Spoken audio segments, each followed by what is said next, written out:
বাংলায় বিবিধের মাঝে মিলন মহান। এই পরম্পরা রক্ষা করেই পালন করা হয় রথযাত্রা। জগন্নাথ বলরাম সুভদ্রা রথে চেপে যান মাসির বাড়ি। সুদৃশ্য রথ দর্শন করার জন্য ভক্তদের অন্যরকম অনুভূতি হয়। সেই অনুভূতি শহরেও দেখা যায়। এই পবিত্র দিনে ভক্তদের উদ্দেশ্যে মুখ্যমন্ত্রী মমতা বন্দ্যোপাধ্যায় লেখেন, সকলকে জানাই রথযাত্রার আন্তরিক প্রীতি ও শুভেচ্ছা। প্রার্থনা করি প্রভু জগন্নাথের কৃপায় এই শুভ দিন সকলের জন্য হয়ে উঠুক মঙ্গলময়। আজ সারা বাংলা জুড়ে লক্ষ লক্ষ মানুষ এই উৎসবে যোগ দেবেন। ঐতিহাসিক মাহিষে আমরা মন্দিরের ঐতিহ্যসম্মত পুনর্নির্মাণ করেছি। কলকাতার ইসকনের রথযাত্রায় আমি যোগ দেব। আগামী বছর এর সঙ্গে যুক্ত হবে দীঘার বিশাল রথযাত্রা। জয় জগন্নাথ।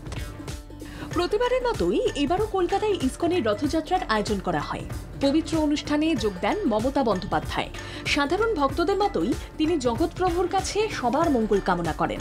প্রথমেই তিনি মহানন্দের অনুষ্ঠানে পুজো করেন জগন্নাথ বলরাম সুভদ্রাকে। এরপর আরতি করেন তিন দেবতাকে। তারপর বিশ্ববাসীর কল্যাণ কামনা করে রথের রশি টানেন তিনি। এই পরম্পরা রক্ষা করে চলা অনুষ্ঠান কিভাবে বাংলা ও বাঙালির সংস্কৃতির অঙ্গ হয়ে উঠেছে তা তুলে ধরেন মুখ্যমন্ত্রী মমতা বন্দ্যোপাধ্যায়। মনে রাখবেন, আমাদের বাংলায় আমরা যখন দুর্গাপুজো নিয়ে মেতে থাকি,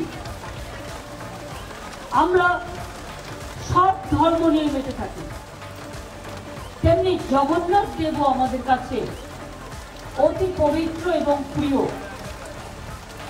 বাংলার অর্ধেক লোককে আজকে আপনারা পুরীতে জগন্নাথ দর্শনে দেখতে পাবেন। কখনো ইস্কনে, কখনো পুরীতে, কখনো মাহেশে, বিভিন্ন জায়গায়।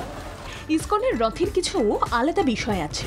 এর মধ্যে উল্লেখযোগ্য হলো ভগবান বলরামের রথ সব থেকে লম্বা হয়ে থাকে, যা হলো 38 ফুট উঁচু, 18 ফুট চওড়া এবং 36 ফুট লম্বা। 40 বছর ধরে এই রথ ব্যবহার করছে বলে জানিয়েছেন ইসকন কর্তৃপক্ষ। ইসকনের সংগঠক থেকে ভক্ত সবাইকে শুভেচ্ছা জানিয়েছেন মুখ্যমন্ত্রী। আগামী বছর থেকে দীঘায় যে রথযাত্রা শুরু হবে সে কথাও উঠে আসে মমতা বন্দ্যোপাধ্যায়ের বক্তব্যে।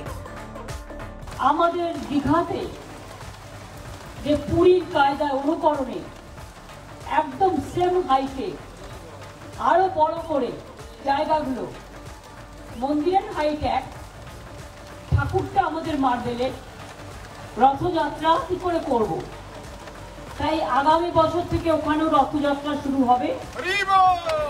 আপনাদের সকলকে আগাম আমন্ত্রণ রইল।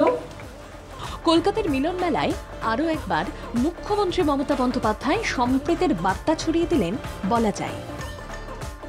ব্যুরো রিপোর্ট, বাংলা জাগো।